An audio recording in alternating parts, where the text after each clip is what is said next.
Today's lecture is about anti-Semitism. Anti-Semitism, the hatred of Jews, one form of racism, a crucial component of National Socialism, and August Bebel, founder of the German Social Democratic Party, called it the socialism of fools when it first appeared in Germany as a mass movement in certain regions in the 1870s.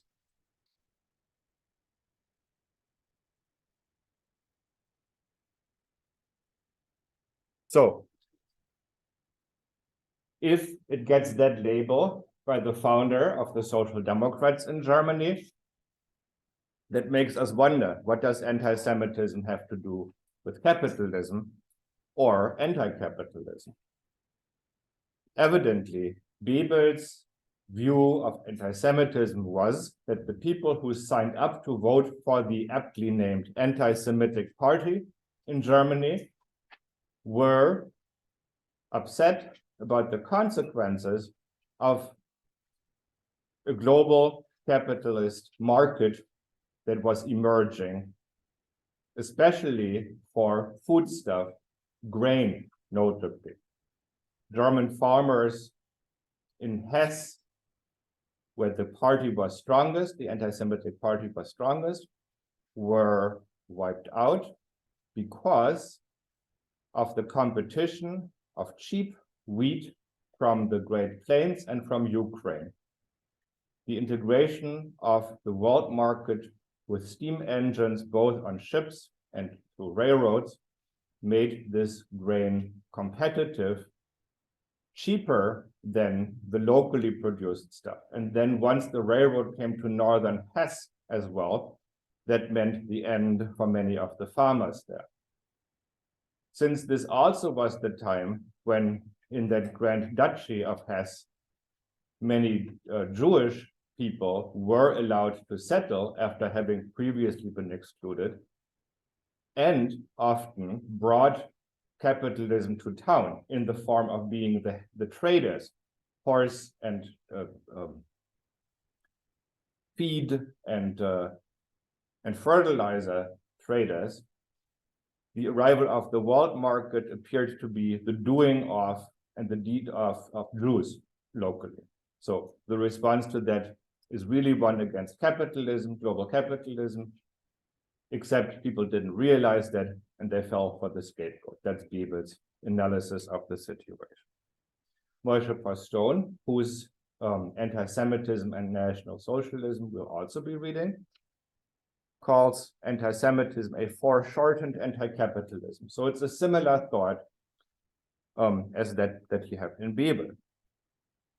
On the other hand, Wolfgang Wippermann, in his, or not on the other hand, Wolfgang Wippermann, one of the historians of German fascism, who considers anti-Semitism to be primary, more important than the pro-capitalist stance of the Nazis, more important than the classical Dimitrov formulation that fascism is the most vicious form of capitalism, imperialism, and so forth. Wippermann correctly points out that when it came to the last warm months, when it was between putting resources into the war effort and keeping the ovens going in Auschwitz, the regime chose mass murder over committing resources to the war effort. So apparently the mass murder of Jews, of European Jews, was more important to them than actually winning the war. That was the ultimate goal. And you've seen in some ways that in the case of these concentration camps where people were forced to labor, of course, these two things go hand in hand. So, and I said at that point that I don't think it's an either or, but one thing is for sure, whatever whatever role anti-Semitism played in the Nazis' ideology, it was a central component. It was not just accidental. And it has something to do with capitalism or anti-capitalism. Now, in Reinhard Kühnel's analysis of fascism, he makes a convincing case, which I've also argued, that both liberalism and fascism are forms of bourgeois domination. The underlying social structure remains the same. The economic ruling class does not change. Before fascism, during fascism, and after fascism, the same people are in charge of the German economy. And these are the people who make all the important decisions. Certainly, as in any state, as in any government, they have to contend with demands by the political leadership. But of course, what that political leadership does, the bourgeoisie, the owners of capital, consider to be in their interest. So they don't have to be forced to switch to war production. They don't have to be forced to make Cyclone B for the ovens. They don't have to be forced to accept slave laborers on their premises. They do these things eagerly and gladly.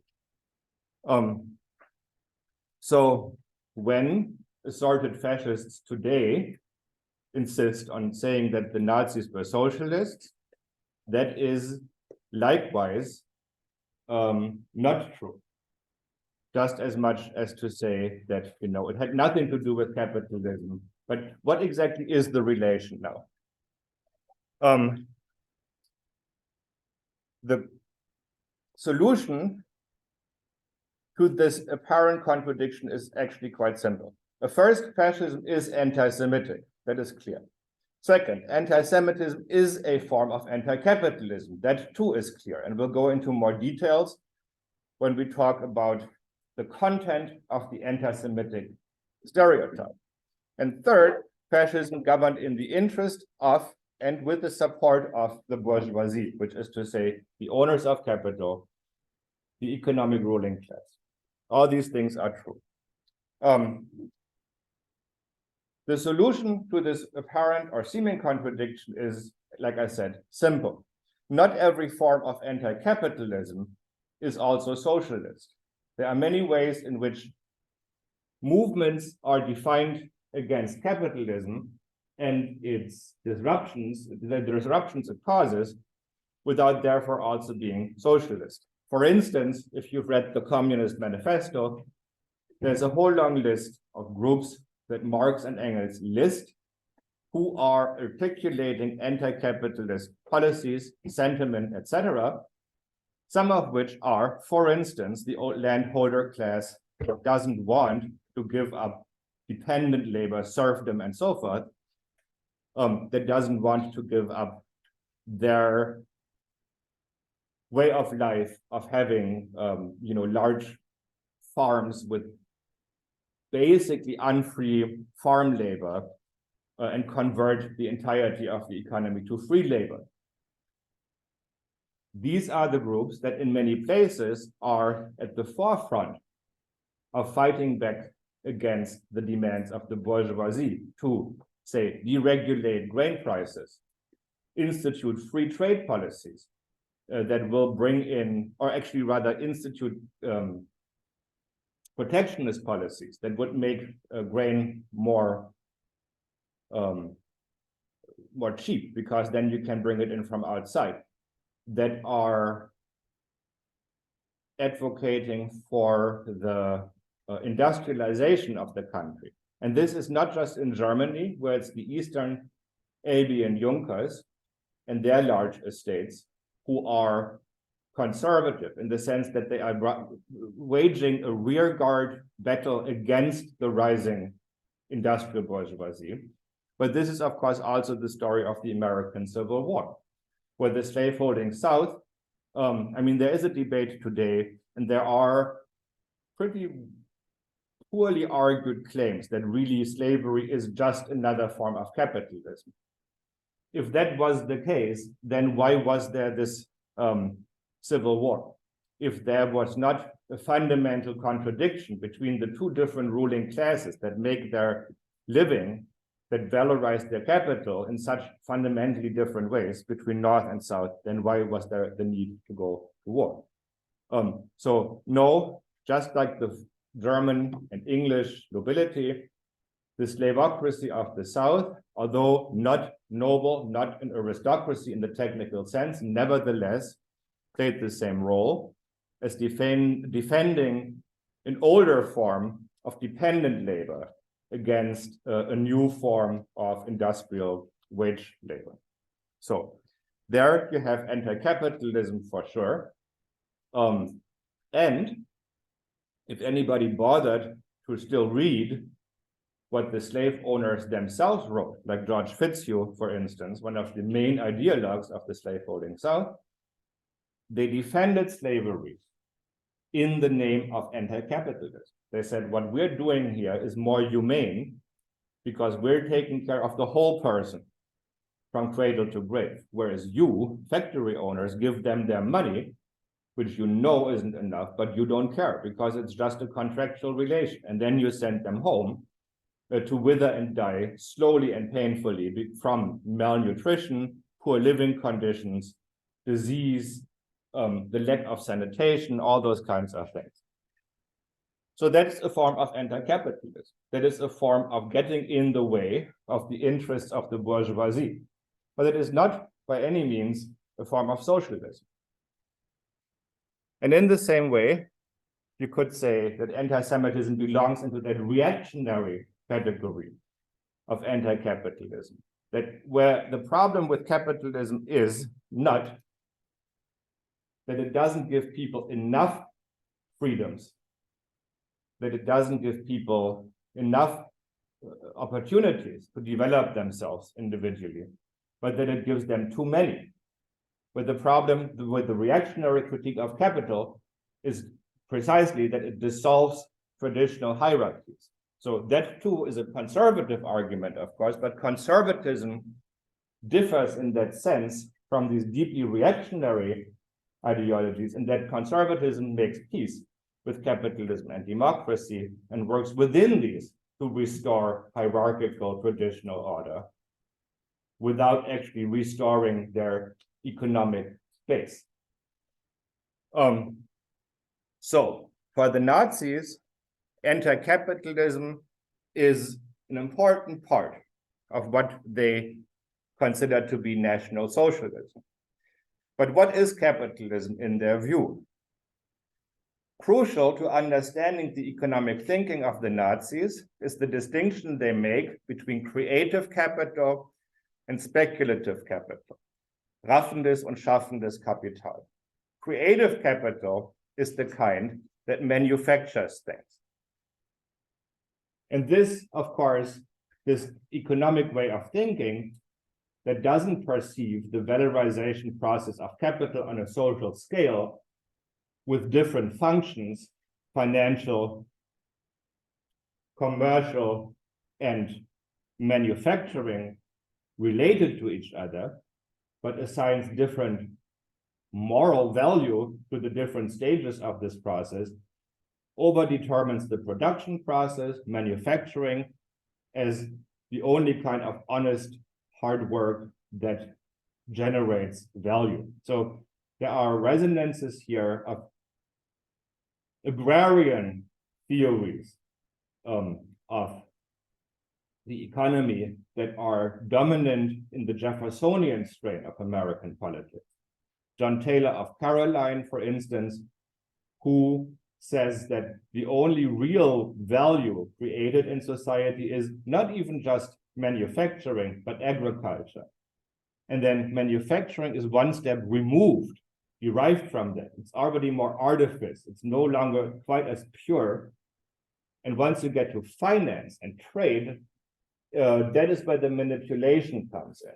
And that is where people then begin to collude with government to have income without work, and where they therefore take away things from people who are doing the actual honest hard work. Now, after Jefferson and Taylor, Andrew Jackson refines this view by including the honest, hardworking mechanics and workingmen of the cities. in the salt of the earth category of people who do actual productive labor. And thereby consolidates this idea that you have, on the one hand, people who work with their own hands, with concrete material, and that's what makes the economy. And on the other hand, the exploitative, derivative, and artificial functions of banking and trade. That's where the exploitation takes place. So this kind of thinking is also the foundation of National Socialist economic theory and policy. Yeah. Just a quick question regarding the anti-Semitism as a form of anti-capitalism. How would that apply in the sense of someone like Henry Ford, who's one of the largest capitalists at the time, and him holding very anti-Semitic views? Good question. We're reading Henry Ford, and I'll say a few things about the content of the stereotype. So I'll get to that. Okay. Yeah. It's not a contradiction. It makes perfect sense for Henry Ford to be an anti-Semite. So whereas before that, the reactionary anti-capitalism was something that came from the landed from the gentry. Once you can say that all manufacturing is also honest, hard work with concrete material, there is nothing that stops industrial manufacturers from also claiming that mantle of just doing concrete and useful stuff and not being involved in the process of exploitation. Because exploitation is what happens with trade and banking, let alone stock ownership and central banking, currency trading, and George Soros. So the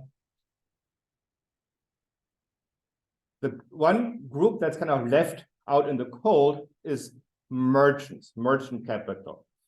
They have been dealing with the accusation of being exploiters who have income that is not derived from honest hard work. So for them, in Germany in particular, this is also a political question because of the trading cities and their status in the empire.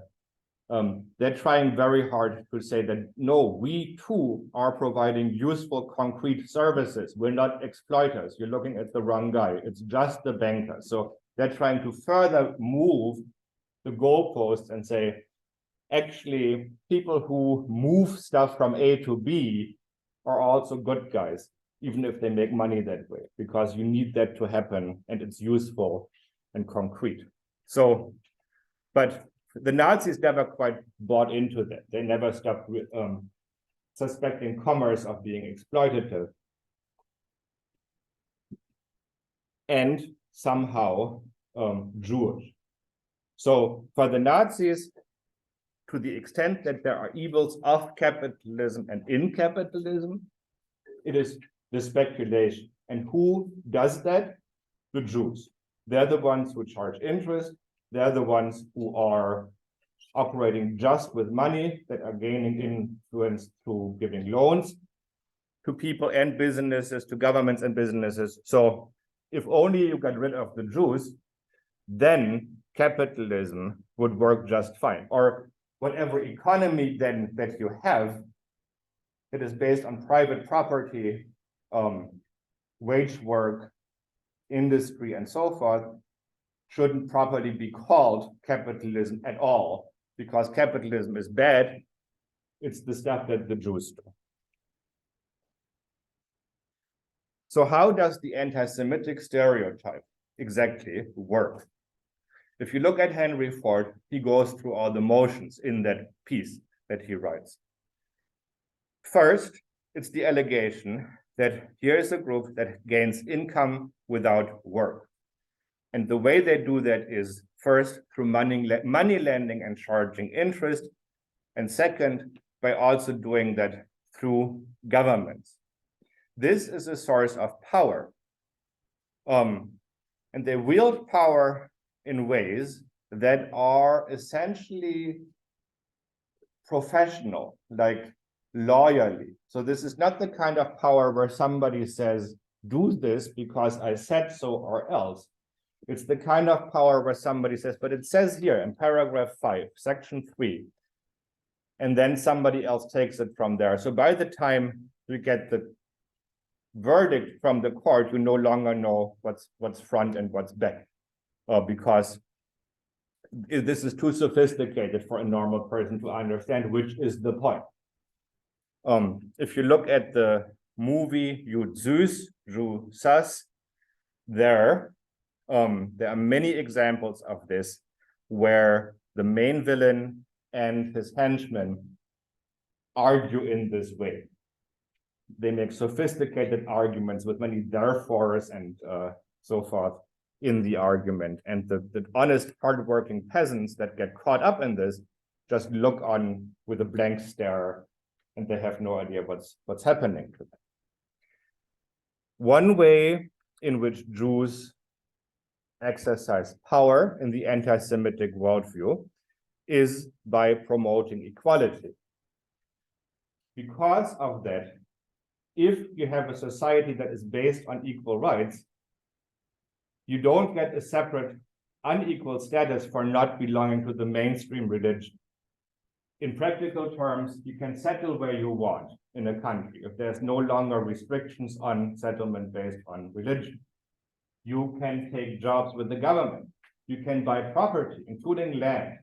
You can start any kind of economic activity. You can even intermarry with Gentiles, all in the interest, the better to subdue the Gentiles by moving in a clandestine fashion, unrecognized among them. Underlying all that, however, is of course the disdain for the Gentiles and the belief in one's own chosenness and superiority. So that whole equality talk really is just a front.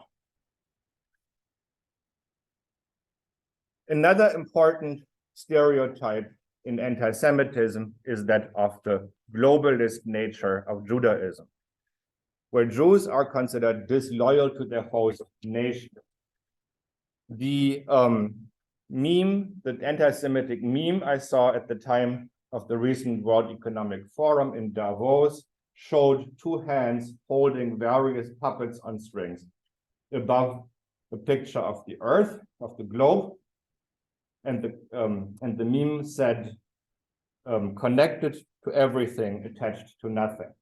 So here you have a shadowy global power that has its fingers in everything, but whose fortune and future is not tied to that of any particular local place, group, economy, and so forth. So, and in this fashion, the anti-Semite imagines the Jew works as a global parasite, basically. In anti-Semitism, there is also the unshakable belief that there is one global coordinating body that runs the whole thing with central power. In Henry Ford, he bases his views on a Russian book that was fabricated by the Russian Secret Service before 1914, called The Protocols of the Elders of Zion, claiming to be the minutes of the meetings of that shadowy central governing body called the Elders of Zion. You can plug in other things, the Bilderberg Group, the Rothschilds, the Federal Reserve, the World Economic Forum, George Soros, you name it.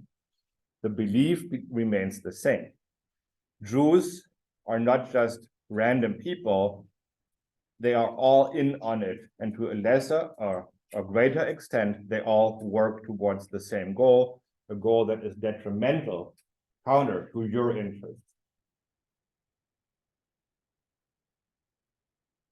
In Ford and in other anti-Semitic views, you've seen this with the poster, with the Nazi propaganda poster, showing the caricature of the Jew standing behind the American and Soviet flags. And the poster says, behind the enemies is the Jew. So behind the homeland of capitalism, the United States, behind Wall Street stands the Jew, but behind communism as well. So how does that work? First of all, I think we have established that the anti-capitalism of the Nazis is not socialist and is not communist. They are very much inherently and viciously anti-communist. You saw the poster that showed the social democrat walking the Jewish caricature of the banker, protecting him from the swastika, saying Marxism is the guardian angel of the Jew, of capital. So what they're saying is communism, and this is probably because the Jews have their fingers in there, communism doesn't really get to the root of what's wrong with capital. They're still working with the Jews. Apparently they didn't understand, or they don't want to understand, that what's wrong with capitalism is that there's Jews doing business. So in fact, what communism does is it does the work of the Jews because it undermines traditional Christian authority. It spreads, where it isn't in power yet, discontent and division, thereby preventing the Gentiles from making a united front against the Jews. And of course, also whether in communist parties, unions, or communist countries like the Soviet Union, Jews occupy positions of power. What more do you need to know about communism than the fact that they allow Jews to hold positions of power? So the Baron Roman von Ungern-Sternberg, who I discussed in my lecture on Central Asia and the Holocaust as an Asiatic deed, that butcher that ruled Mongolia at one point. When he took the Mongolian capital, he expelled the Jews from that city, which he considered to be a lenient and liberal deed because he could have and probably should have killed them all. Why did they have that coming? And the author of his biography emphasizes that Sternberg respected and honored all religions and peoples equally, like any good National Socialist would. But of course, it is different when you're dealing with communists. They are an inherently evil and dissolving force. And one of the leading figures in the Jewish community of the Mongolian capital had joined the Communist City Council. So clearly they were guilty in communism, and that's why they needed to be expelled. Throughout, the anti-Semitic propaganda is filled with allegations of deception. Jews hide their identity behind a neutral facade. Joseph Süß Oppenheimer, once he goes to Württemberg in that movie to offer his services to the Duke and lend money to him and insinuate himself into his favors and eventually gain power in the Duchy of Württemberg. We see him once with full customary beard and sideburns and so forth when he is still in Frankfurt. And then there is a fade in the movie. And the next image of him, you see he is clean shaven, no more sideburns, German bourgeois 18th century dress as he is sitting on his stagecoach on the way to Württemberg. So he has completely transformed himself on the outside. But of course, to the trained anti-Semite, he is still a Jew on the inside. And so one of the heroes of the story, the son-in-law of the counselor, of the head of the Council of State, sees him, casts one glance at him, and immediately erupts and says, "That's a Jew. What is that Jew doing here?" So he can see through that. And that is something to learn from, I guess. That's the point of this scene in the propaganda movie. You want to be able to see through the facade. Why do you never hear about these things? Why does nobody ever talk about these things? Because the Jews control the press to shield themselves from criticism. And they could do that because they were among the main promoters of all these values that we naively consider to be our own. values of Western liberalism, secularization, democracy, equality, all that stuff, citizenship, that in hindsight turns out was a big mistake. All it did was allow Jews to weasel their way into our societies and look like innocent bystanders while they're working behind the scenes to bring down Christianity, Gentiles, and everything that is good and holy. But not without first draining the host nations of all things that are of value. So the parasite, the allegation of parasitical nature is explicitly, repeatedly part of anti-Semitic propaganda. And what you do, what that implies, what you do with a parasite is you stump it out, you get rid of it, you want to make sure it no longer replicates. But it also implies is that a parasite cannot exist on their own. It needs the host body. So you want to cast out that parasite and annihilate it and make it harmless thereby. So these things, of course, go hand in hand. Why does nobody ever talk about this? Why don't you know about these things? Why? Because the Jews control all the means of communication. And they have made you used to think in terms of humanity, equality, and so forth. So you can't actually come out and say, I think you're not my equal, I think you're a threat. So build that resolve. And this is where Henry Ford comes in early on in his first article in his Dearborn Inquirer. That's the message here. Get over your naive notions of humanity, charity, mercy, empathy, and recognize that you're dealing with an enemy that must be destroyed. So he's saying there is an instinctive anti-Semitism of the other races. And what does that mean? Instinctive is when I touch a hot stove and I retract my hand quickly because I don't want to get burned. Instinctive is when you come at me with a raised fist and I dodge or I defend myself like a fight or flight mechanism. So what instinct does is it provides a means of self-preservation. In saying that anti-Semitism on a gut level is instinctive, Ford is not saying, hey, this is a prejudice, this is a gut level reaction. The next step is to overcome it, to rationalize what's happening here and to realize you were wrong. No, he is saying this is your body tapping into something deeper, truer, and telling you this is a danger. This Jew, the Jew is a danger. And the revulsion you feel and the hatred you feel, that is your self-preservation kicking in.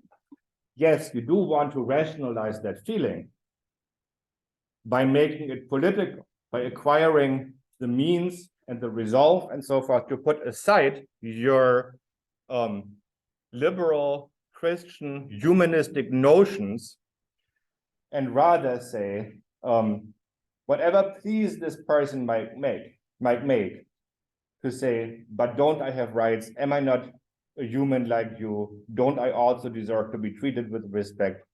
To say, no, you don't, because you're a Jew and I know what you're going to do to me. So we need to make sure that you can't do any harm by doing harm to you first. And that is the logic. That is the logic that allows Heinrich Himmler, who is the leader of the SS, to speak to a group of SS troops freshly back from committing a massacre in Eastern Europe in a village where they had people dig their own mass grave and then shot them, buried them there, or rather had the few that they didn't shoot bury the dead and then shot the ones who had done the burying. So freshly back from that act, this SS troop sat down for a feast and Himmler gave a speech. And you might have read it. If not, maybe we should get an English translation of it, because it is one, along with the actual protocols of the secret meeting where a shadowy cabal of Nazis planned the Holocaust, the Wannsee Conference. This Himmler speech is one of the most important documents in the history of fascism. He acknowledges what they did. He says this wasn't a pretty picture. It was a necessary thing. You did your job, you did your duty. And because of what you did, the women and children of Germany and future generations will be safer, and the world will be a better place. So you did what was necessary. And if you have guilty ideations here, let me tell you that you did this, and nevertheless, you remained decent human beings. So in no way, shape, or form does the fact that you just massacred a whole village full of defenseless people speak negatively to your morality. Quite the contrary. Your conscience is clear. You did a good thing. You did the right thing, and you know it. So the logic of anti-Semitism leads to mass murder. This moment where Himmler says you did a good thing here is implied in Ford first saying, you can't look at Jews and think of them as fellow human beings. You need to think of them as a threat. And everything that is good and holy is threatened by them. So, not to make too much of it, but I think it is obvious if you look at people who are openly anti-trans, openly anti-gay, openly anti-Muslim, and so forth, and the way that they discuss why, and the way that they discuss how they think their objections to these groups and the description of these groups should be put into political praxis. The wish to exterminate and the dehumanization that this is about are all present in fully developed form. We are not talking about the right to artistic expression. We're not talking about individual rights when we're talking about trans people, the anti-trans propagandists will say. We are talking about a fundamental threat to your children and to your way of life, to the very soul of the nation. And for people who want to murder the soul of a nation, there is nothing but death, to quote Roman von Ungern-Sternberg. So the wish to massacre, the wish to wipe out, the idea that you're dealing with somebody who on a fundamental, essential level is a threat, is part not just of anti-Semitism, but of similar fascist ideas.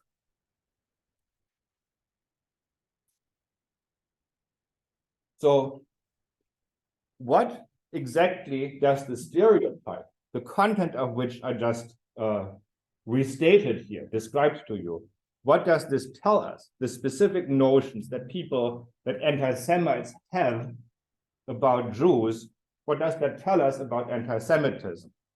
There are more things to say, and I'm skipping that part because I know I'm talking to historians who've been around the block, so I don't have to tell you that no, these things are false. No, none of the stuff that the anti-Semites are alleging are actually grounded in fact. So let's talk about the meaning of the stereotype, what it tells us about the way of thinking of those who hold it. If you look at what the anti-Semite attributes to the Jew, you have the actual attributes there of value and capital in the global economy based on commodity production.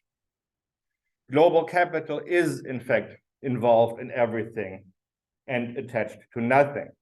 It is treating individuals in all nations equally as tools, as means to the end of capital accumulation. It does not recognize distinctions of rank and status and so forth, so it raises hierarchies. It only looks at how useful you are for that purpose. What anti-Semitism then does is that it allows those who believe in it to acknowledge the bad reality of a capitalist world society.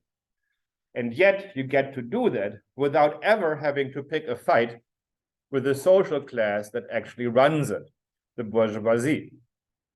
So the people who form the real power, and Henry Ford would be a great example of that, who own the means of production, can wash their hands of any responsibility and can say, no, actually, it's the Jews that did it. So the anti-capitalist revolt of this anti-capitalism of fools, of the socialism of fools, what Bebel calls it, in Germany, once in power, of course, strengthens the rule of the bourgeoisie.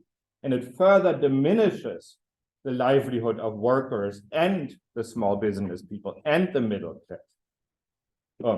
Among them, those who had been the loudest supporters of the Nazis.